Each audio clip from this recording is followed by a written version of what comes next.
So lately, been wondering who will be there. Hi, my name's Mark and welcome to this month's edition of Tea Tasters. This month on Tea Tasters we're going to be looking at the Hua Shan yellow tea from China. Now Hua Shan is located in the south of the Anhui province and is predominantly named after the yellow mountains and mountain range that dominate this part of the world. A land of high mountains and swirling mists make this a really interesting tea to be looking at. Now interestingly, yellow tea is relatively young in comparison to the other types of tea format that we usually look at on Tea Tasters, green, oolong, black. But yellow tea was first recorded to have been used during the Qing dynasty in the 17th century. So almost a new arrival in the tea world, or the new kid on the tea block as I like to call it. The tea is usually made during the Chinese Festival of the Dead, a time of year when there's a celebration to the respect and memory of relatives that have previously passed away. A really important time in the Chinese tea calendar. These fresh leaves are then selectively plucked by the harvesters, and it's actually the buds or the tip of the tea bush that they're looking for in order to make this beautiful leaf that we'll look at in more detail. The finished product is easily identified as a yellow tea by its slightly and delicately coiled leaves, slender and beautiful needle shape, and a really rich yellowish green colour, and of course the soft picot leaf gives it away as a quality tea. After harvesting, the tea is then given time to wither or dehydrate, either on large mats or huge bamboo baskets, before becoming very quickly and gently and expertly heated in large woks. After being in the wok and a period of brief cooling, the tea is then covered by damp cloths in warm conditions for about 12 hours to give a very slight oxidisation. It's this post-oxidisation that gives yellow tea its unique character, profile and taste. A trip to the ovens for final drying removes any moisture before its journey to your cup. So let's have a look in a bit more detail at this tea and get some tasting done. When I'm gone, you need love to light the shadows on your face. So let's have a look at our yellow tea of Hua Shan in a bit more detail.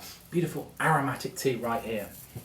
Now, the name of the mountain from which this tea takes its name, and actually the name of the tea, is thought to be named respectfully in honour of Huangdi, the Yellow Emperor, who was a legendary Chinese emperor. Now, it was in this area, in Hua Shan, where the Yellow Emperor was said to make his mystical or mythical journey from earth life to the heavens. And another legend states that the Yellow Emperor cultivated moral character in this very mountain area from which this tea takes its name. So an area steeped in mythical history. Now, the tea trees in this region are densely distributed around Peach Blossom Peak, doesn't that sound absolutely beautiful? Which is famous for its high altitudes, dense forests, short daytimes and thick mists. And in fact, the quality of these tea leaves, or the best quality of these tea leaves, are obtained after a period of moistening by the low-lying cloud, which give the leaves their succulent flavour, and of course the mild temperature and gentle weather conditions that this region is blessed by for most of the year. So we're going to make this up in our tea tasting crockery, in a teapot, and we're going to have a go in the gaiwan, and for a bit of fun of course, and just see what beautiful flavours and tastes that this highly aromatic tea is going to bring to us this month in Tea Tasters. Towards you, to guide you through the darkest of your... So let's get some of this tea made up. So I've got our Tea Tasters crockery here. So I'm just going to put a beautifully large, with the aid of my fingers, teaspoon into the crockery there.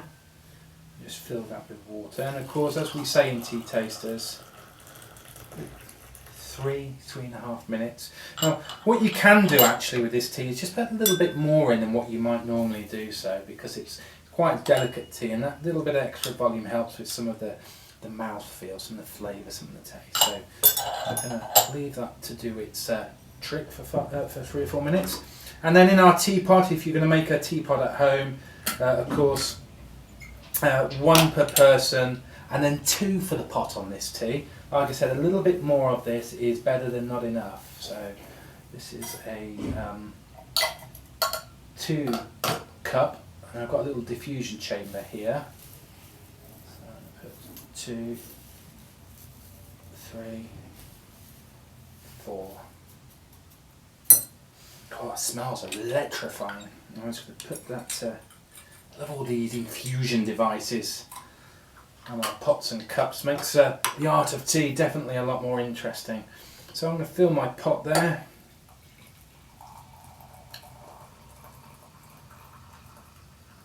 And then I'm just going to drop the diffusion chamber into the pot to start the brewing process.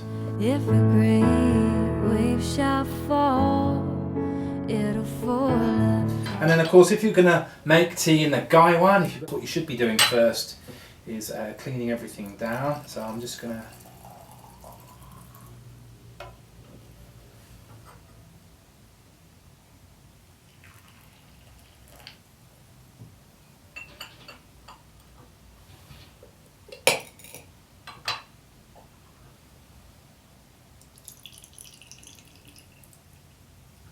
warm and preheat everything. It's quite a relaxing thing to be going through.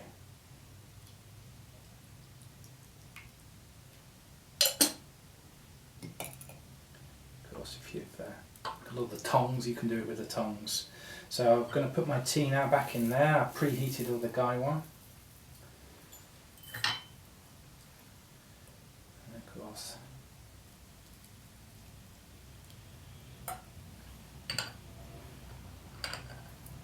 and that first bit there is used just to wash the tea down.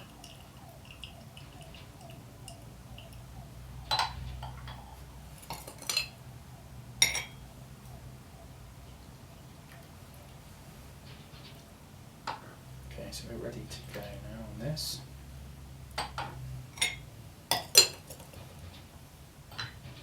So you can steep this tea using this gaiwan method many times, and of course each successive time that you brew the tea gives it its own taste and flavour and character.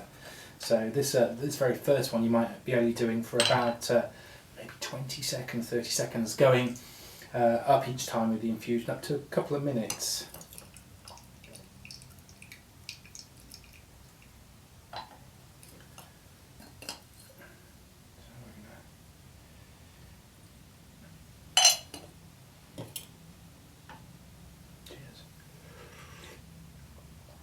Oh, delicious. That's a great way of drinking tea.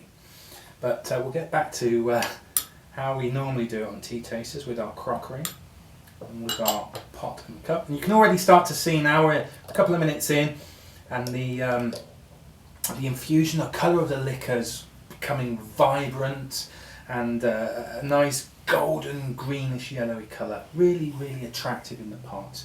And the aroma already very powerful aroma of exotic flowers, strawberries and fresh cut grass. It's going to be really delicious to drink. I'm really looking forward to this. It's almost like a fruity tea, but there's no fruit in it, and it's just an amazing thought of the distance and care and time that's gone into making this tea.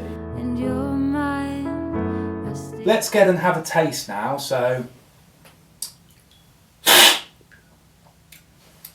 ooh, that is something special. That really is something special. Flowery yet zesty with what has been carried on a wave of sweetness. It really is a refreshing, delicious and spring-like tea. You're going to enjoy this and you're going to want to drink it, as I am, probably for the rest of the day. So that's Hua Shan tea. I'm Mark and this has been Tea Tasters. And so, until next time, happy tea times. Back to the little cup. Cheers.